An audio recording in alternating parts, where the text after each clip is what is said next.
presentar al doctor Mario Weinfeld una noticia que se sospechaba a fines de la semana pasada, pero que se conoció en el día de hoy con los fundamentos, se conoció el escrito, el fallo de la Cámara a propósito de la constitucionalidad de la ley de medios, favorable a los intereses del Grupo Clarín. Efectivamente, el fallo, digo, por decirlo rápidamente, el fallo, aunque tiene algún matiz, declara la inconstitucionalidad de una parte de la ley del Servicio de Comunicación Audiovisual, que es la parte que más le complica la vida a Clarín. También, simplificando, es cierto que reconoce el fallo la constitucionalidad de una serie de normas, de una serie de aspectos de la ley del Servicio de Comunicación Audiovisual, inclusive el principio general. O sea, el Estado tiene derecho a regular eso, tiene derecho a pedir adecuaciones, y de hecho, ese derecho se reconoce en todo lo que concierne a radio y televisión. En radio y televisión tiene derecho a regular, y el plazo de adecuación, de desinversión, que se le dice a veces en forma un poquito impropia, pero que todos entendemos, ya venció. Esa es la parte del fallo que reconoce todo lo anterior y coincide con todos los anteriores. ¿Qué es lo que cambia?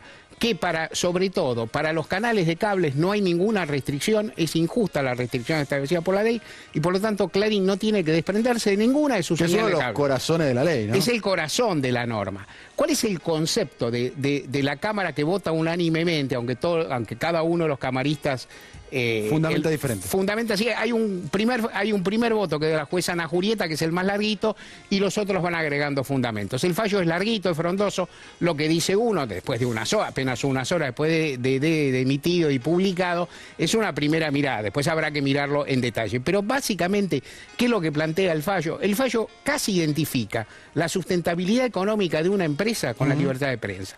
O sea, el fallo dice, si se hace eso hay un exceso del Estado, que el Estado puede regular, pero el Estado no puede regular con abusos. Eso es más o menos lógico hasta ahí. ¿Cuál sería un abuso? Poner en riesgo la sustentabilidad económica de la empresa. ¿O la rentabilidad? Sí, la expresión es sustentabilidad económica. Sí. Digo, pero es eso, la rentabilidad.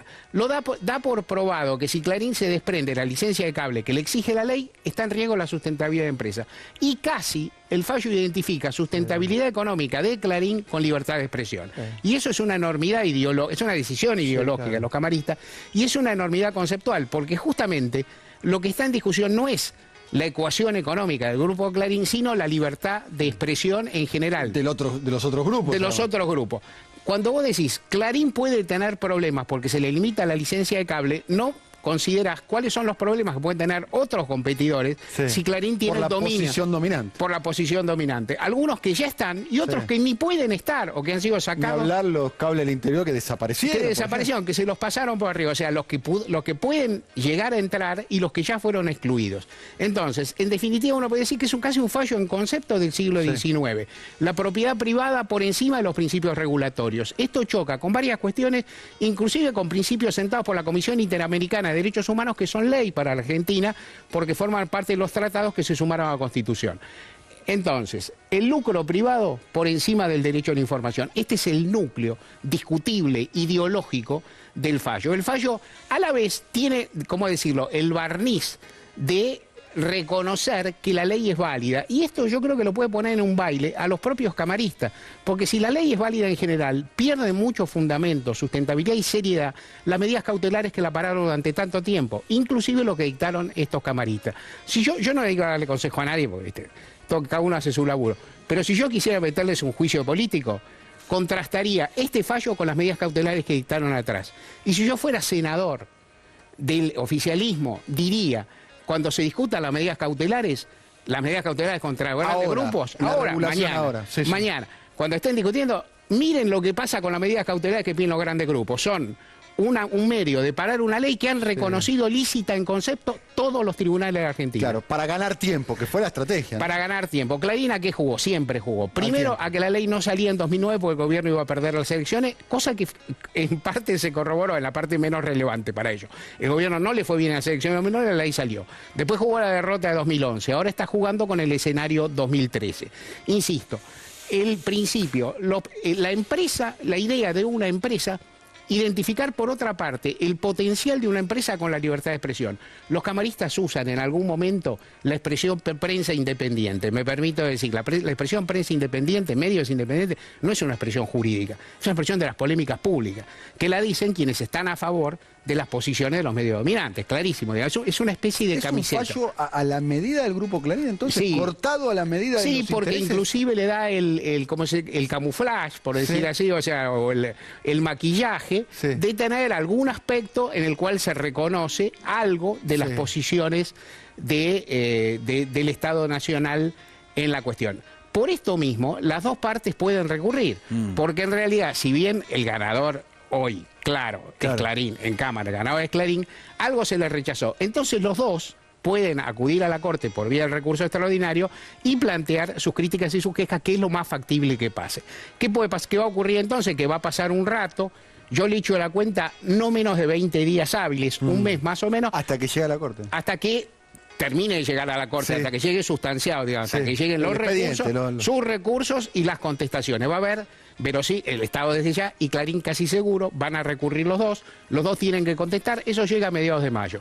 Por la información que uno dispone, la Corte está dispuesta a tratarlo rápido y a resolverlo, digamos, término redondo, a principio del invierno, digamos, el invierno empieza el 21 de junio, por ahí, más o menos. ¿Antes o después de la feria, por ahí? Y antes, eso tendría que ser antes de la feria. La Corte no se... la Corte no tiene plazos. La Corte nunca tiene plazos. Como los gobiernos militares solo tiene objetivos. Pero digo, con todo respeto por todos, menos por los gobiernos militares. Pero seguramente van a resolver pronto. Hay mucho aroma a un fallo muy parejo, o sea, una mayoría de 4. No, hay un empate. Empate no puede haber. No, empate no, pero un... El 4-3. Claro. Un 4-3. A Ricardo Lorenzetti, el presidente de la Corte, le gustan las mayorías amplias. Esta vez no la va a conseguir, todo lo indica. ¿Cómo están? En el gobierno están relativamente optimistas, porque dicen, es un fallo malo. A veces uno como abogado dice, cuando llegás a una instancia superior, es mejor un fallo malo en contra que uno bueno a favor. No es del todo cierto, pero hay una parte de eso. Para mí, técnicamente es un flojo fallo, con un criterio, con un sesgo individualista muy fuerte, con una negación de lo que son las convenciones generales, los principios generales sobre capacidad regulatoria del Estado y sobre el riesgo que las posiciones dominantes significan para la libertad de expresión, poniendo la propiedad privada por encima de la libertad de expresión. Déjame hacerte una preguntita nada más. Claro. La Corte Suprema es el último partido, ya está, es la final. Totalmente. Ya no queda más, ¿no? Porque para la gente, para los televidentes, que estamos desde la primera instancia, segunda instancia, recurso... No, terminada la Corte Suprema, termina ante la justicia argentina, uno puede imaginar muy hipotéticamente ante tribunales internacionales, pero no va a llegar. La Corte Suprema es la que decide y esa decisión, según los integrantes de la Corte, va a llegar pronto. Como decís vos, la Corte tiene potestades para diferirlo. Creo que no lo va a hacer, a mi paladar. Si la Corte se sustrae a las presiones que recibe, vamos a ser francos, del gobierno y del monopolio, digamos, o del oligopolio, de las dos partes, y del clima de bronca que hay, para mí la tiene fácil. Legalmente la ley es constitucional, es claro, y el único fallo hasta ahora que ha salido en contra es muy flojito. Muchas gracias, excelente el análisis de Mario Morfer.